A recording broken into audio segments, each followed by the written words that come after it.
नमस्कार विद्यार्थी मित्रांनो, तुमच्या आवडत्या यूट्यूब चॅनलमध्ये तुमचं सर्वांचं स्वागत। आज आपण गणितीय पदावलींचे सरलीकरण या प्रकरणामधला स्वाध्याय 7.2 चा दुसरा व्हिडिओ बनवत आहोत। त्यामध्ये आपण आज 6 ते 10 गणित पाहणार आहोत। बघा, गणितीय पदावलींचे सरलीकरण। न्यू नॉलेज हब या यूट्यूब चॅनलच्या माध्यमातून आपण 5वी नवोदयसाठी वेगवेगळ्या प्रकारच्या व्हिडिओ सिरीज सुरू केलेल्या आहेत, जसे की मानसिक क्षमता चाचणी, बुद्धिमापन, अंकगणित आणि भाषा या सर्वांचे व्हिडिओ आपण पूर्ण तयार करून नवोदय परीक्षेसाठी एक चांगला प्लॅटफॉर्म तयार करत आहोत। तर आज आपण गणितीय पदावलीचे सरलीकरण मधला 7.2 स्वाध्याय त्यामधले उर्वरित गणित 6 ते 10 गणित पाहणार आहोत। 6वं गणित आपल्याला बोर्डवर दिसते, पहा तुम्ही। तर बघा, 12, 15, 19, 24, 30 ही एक प्रकारची काय आहे, अंक मालिका आहे। आता तुम्ही लक्षात घ्यायचं, मी तुम्हाला सांगितलं होतं की अंक मालिका, अक्षर मालिका ह्या ज्या मालिका असतात हे बुद्धिमापनाशी संबंधित प्रश्न आहेत। याच्यामुळे याचं काही सूत्र किंवा गणिताचं जसं सूत्र असतं, पदावलीचं जसं सूत्र असतं, तसं इथं काही नाही। तर आपण बुद्धिमापनच्या नियमाने ह्या प्रश्नांना कडे पाहिलं पाहिजे। बघा, काय आहे 12 आणि 15 कडे पाहिल्यानंतर तुम्हाला काय वाटते, किंवा 15 आणि 4 कडे पाहिल्यानंतर काय वाटते, हे पाहून आपल्याला या श्रेणीमधला पुढचा अंक इथं कोणता असणार आहे हा शोधायचा आहे। बघा, 12, 15, 19 वर्गसंख्या वाटत नाहीत, घनसंख्या वाटत नाहीत। तर 12 आणि 15 मध्ये बघितलं तर 12 आणि 3, 15 म्हणजे कितीचा फरक आहे, 3चा फरक आहे। आता बघा, 15 आणि 19 मध्ये कितीचा फरक आहे, 4चा फरक आहे। फरक 19 आणि किती 24, तर 19 आणि 5 24, 3, 4, 5, आता 6चा असायला पाहिजे, 24 आणि 6 30। मग आता इथे कितीचा असेल, 30 मध्ये 7 अधिक केले किंवा यांची 30 आणि 7 यांची बेरीज केली तर उत्तर काय येणार आहे, 37। तर आपल्या समोर जे पर्याय आहे त्यामध्ये हा पर्याय आहे 37, म्हणजे आपल्याला प्रश्नाचं उत्तर मिळालेलं आहे। उत्तर काय आहे, पर्याय सी 37 बुद्धिमापनचा हा प्रश्न होता। प्रश्न 6व्याचं उत्तर सी अंकमालिका होती। लक्षात आलं उत्तर। त्यानंतरचा प्रश्न पाहूया।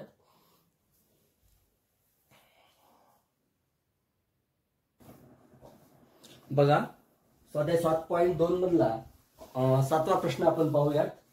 तर बघा, इथं तुम्हाला त्रिकोण दिसतात आणि लागणाऱ्या काड्यांची संख्या दिसते।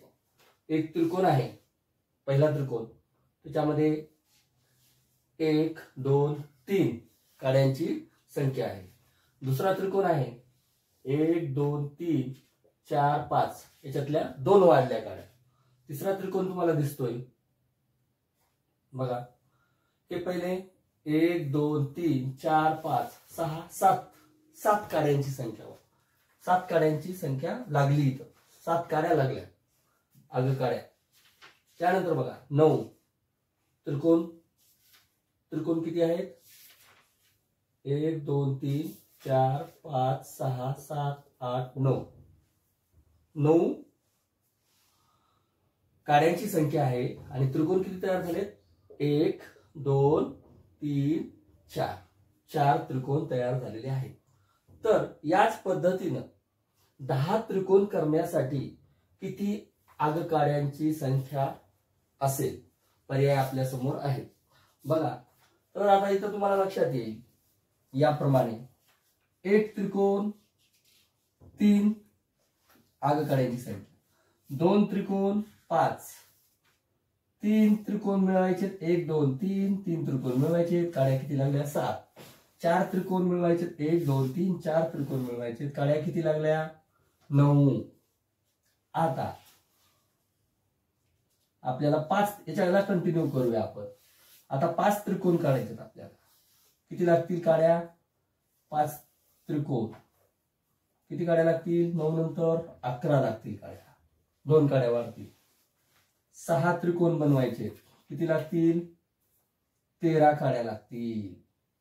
7 त्रिकोण बनवायचे, याच्यापेक्षा 2 जास्त 15 काड्या लागतील. 8 त्रिकोण बनवायचे, 17 काड्या लागतील, आहे की नाही. 9 त्रिकोण बनवायचे, किती काड्या लागतील? 19. तर 10 त्रिकोण बनवण्यासाठी आपल्याला किती काड्या लागतील? 10 त्रिकोण बनवण्यासाठी आपल्याला 21 काड्या. म्हणजे या काड्या अशा 1 2 3, तर अशा किती लागतील? 10 त्रिकोण बनवण्यासाठी 21. पर्यायामध्ये आपल्या प्रश्नाचं उत्तर सी हे असणार आहे. समजून घ्या प्रश्न. 1 त्रिकोण बनवायचा आहे, 3 काड्या लागतात. 2 त्रिकोण बनवायचा आहे, 5 काड्या लागतात. 3 त्रिकोण बनवायचे, 7 काड्या लागतात. 4 त्रिकोण 9 काड्या. म्हणजे काड्यांची संख्या 1 त्रिकोण वाढला की 2 काड्यांची संख्या वाढत आहे. आता इथं 6 त्रिकोण बनवायचे, इथं 5 बनवायचे, 11 लागले, इथं 13 झाले, 15 झाले, 17 झाले, 19 झाले. 2 काड्यांची संख्या वाढली. बघा इथं 3 आहेत ना, आता इथं 5 काड्या झाल्या. किती त्रिकोण मिळाले? 1 2. अशा पद्धतीने अतिशय सोपा करून 10 त्रिकोण काढण्यासाठी आपल्याला 21 काड्या लागतील. आपल्या प्रश्नाचं उत्तर सी हे मिळालेलं आहे.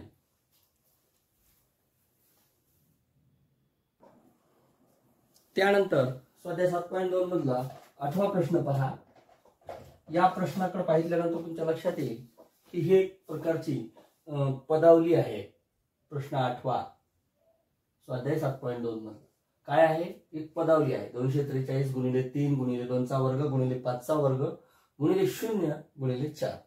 या पदावलीकडे पाहिल्यानंतर हा काही बुद्धिमापनचा प्रश्न नाहीये, तर हा गणितीय नियमांचा प्रश्न आहे. जसं की पदावलीचे नियम असतात, गुणाकार किंवा भागाकार आधी अगोदर करावे. आता याच्याकडे गणिताकडे पाहिल्यानंतर तुमच्या लक्षात येईल की याच्यामध्ये सगळ्या क्रिया कशा आहेत? फक्त गुणाकार आलेला आहे. काय आलेला आहे? फक्त गुणाकार आलेला आहे. आणि याच्यामध्ये एक 0 पण आलेला आहे. यावरून तुम्हाला हिंट मिळाली असेल की उत्तर काय असू शकतं. तर बघा, हे वर्ग म्हणजे काय? 2 गुणिले 2, 5 गुणिले 5. याचा प्रश्नच नाही. या गणितामध्ये तुम्ही 0 पाहिल्यानंतर कोणत्याही संख्येला 0ने गुणले असता गुणाकार काय येतो, हा नियम तुम्हाला माहित आहे. मागील स्वाध्यायामध्ये आपण पाहिलेलं आहे. कोणत्याही संख्येला जर आपण 0ने गुणलं, पहा 3 गुणिले 0 गुणिले 4 गुणिले 5, या पदावलीचं उत्तर 3 गुणिले 0 0, 0 गुणिले 4 0 आणि 5 गुणिले 0 म्हणजे 0च. या सर्वांचं उत्तर काय येणार आहे? 0 येणार. गुणाकारामध्ये पदावलीमध्ये 0 असल्यावर या सर्वांचं उत्तर 0च येणार आहे. आपल्या प्रश्नाचं उत्तर हे डी हे असणार आहे. त्याच्यामुळे ह्या गुणाकार करायच्या काही भानगडीत पडायची गरज नाही. थोडक्यात बुद्धिमापनचाच प्रश्न असल्यासारखा आहे, पण गणित सूत्राचे नियमांचा वापर आपल्याला इथे करावा लागतो. याच्यावरून एक लक्षात घ्या की 0ने कोणत्याही संख्येला गुणले असता उत्तर 0च येते. त्यानंतरचा प्रश्न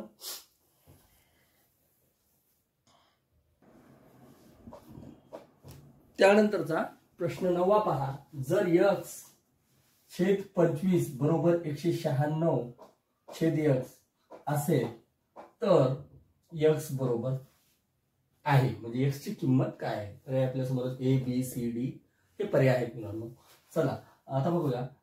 x छेद 25 हे समीकरण आपल्याला दिलेले आहे. 196 छेद x.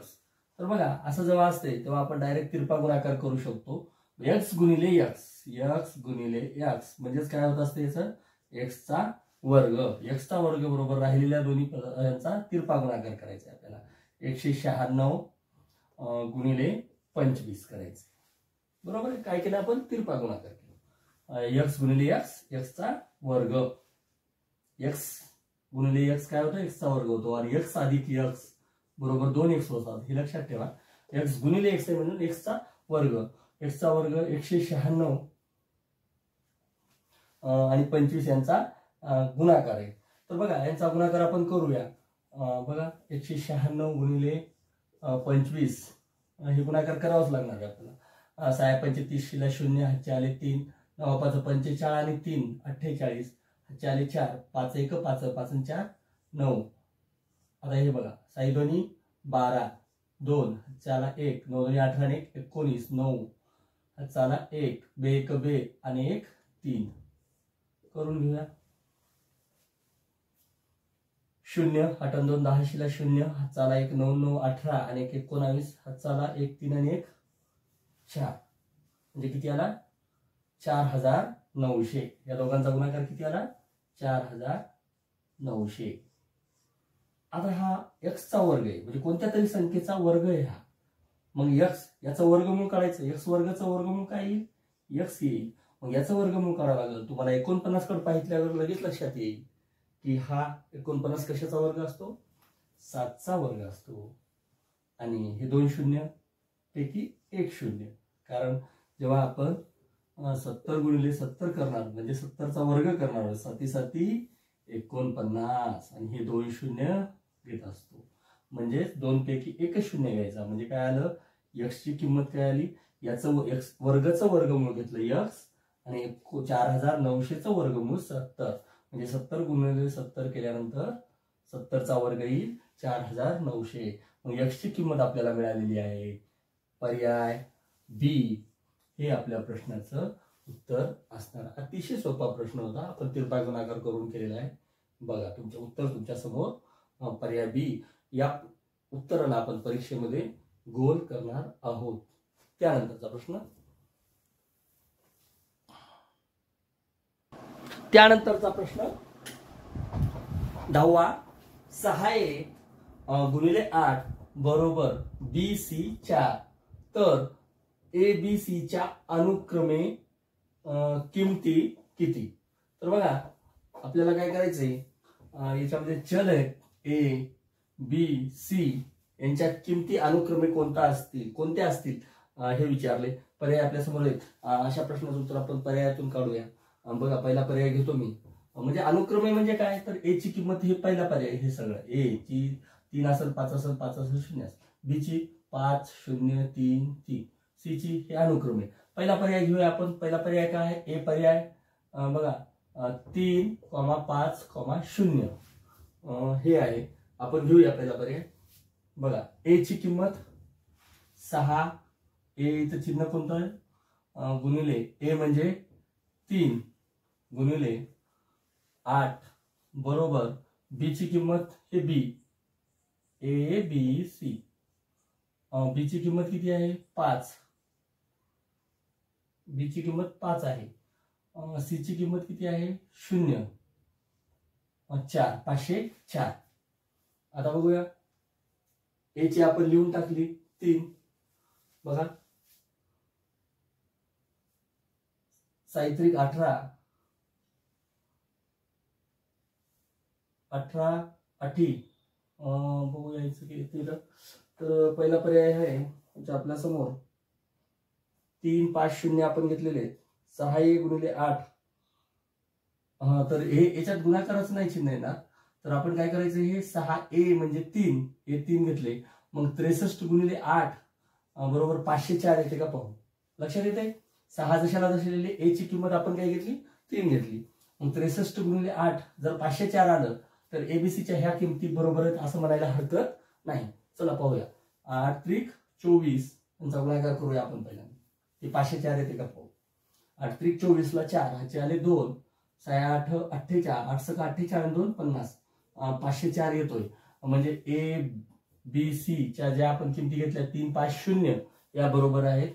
हा पहिलाच पर्याय आपल्या प्रश्नाचं उत्तर असणार आहे. तुम्ही एखादा दुसरा पर्याय घेऊन पहा आणि समजून घेण्याचा प्रयत्न करा. अतिशय सोपं पहिला पर्याय असल्यामुळे आलं. कदाचित हा पर्याय जर आलं नसतं 504 उत्तर आलं नसतं तर आपण दुसरा पाहिजे असतं. दुसरा नाही आलं तिसरा पाहिजे असतं. तिसरा नाही आलं तर चौथा पाहिजे असतं. अशा पद्धतीने आपण उत्तरापर्यंत गेलो असतो. आपल्या प्रश्नाचं उत्तर आपल्याला मिळालेलं आहे. इथं 6 ए 6 जशाला तसे ए ची किंमत किती आहे 3 ठेवली. 8 जशाला तसे वरचे बरोबर. बी ची किंमत इथं 5 आहे. सी ची किंमत 0 आहे आणि 4 जशाला तसे. एबीसीच्या किमती आपल्याला मिळालेल्या आहेत 3 5 0. अशा पद्धतीने विद्यार्थी मित्रांनो हे स्वाध्याय 7.2 पूर्ण झालेलं आहे. आपण नवनीत प्रकाशनाचं हे पुस्तक समोर ठेवून व्हिडिओ पाहायचा आहे आणि जेणेकरून सगळे गणित एक एक करून पाहायचे आहेत. तुम्हाला परीक्षेसाठी शुभेच्छा. न्यू नॉलेज हब या यूट्यूब चॅनलला अधिक लाईक सबस्क्राईब करा आणि बेल आयकॉन दाबायला विसरू नका, जेणेकरून नवनवीन व्हिडिओ तुमच्यापर्यंत सहज उपलब्ध तुम्हाला होतील. थांबूयात आपण. धन्यवाद.